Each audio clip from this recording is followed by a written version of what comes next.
India TV 9 news Maharashtra.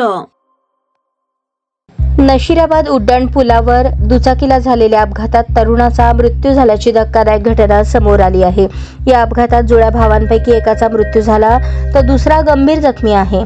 या दुर्दैवी घटनेमुळे कुटुंबावर शोककळा पसरली आहे। नशिराबाद उड्डाण पुलाजवळ दुचाकी डिव्हायडरला धडकून झालेल्या अपघातात जुळ्या भावांपैकी एकाचा मृत्यू झाला। चैतन्य सुपडू फेगडे असं मृत तरुणाचं नाव आहे, तर चेतन फेगडे हा गंभीर जखमी झाला आहे।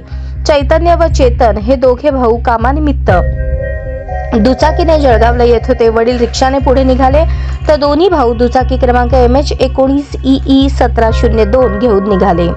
नशिराबाद गावाजवळील उड्डाण पुलाजवळ दुचाकीवरील ताबा सुटल्याने दुचाकी दुभाजकाला धडकली। या अपघातात चैतन्याचा जागीच मृत्यू झाला तर चेतन गंभीर जखमी झाला।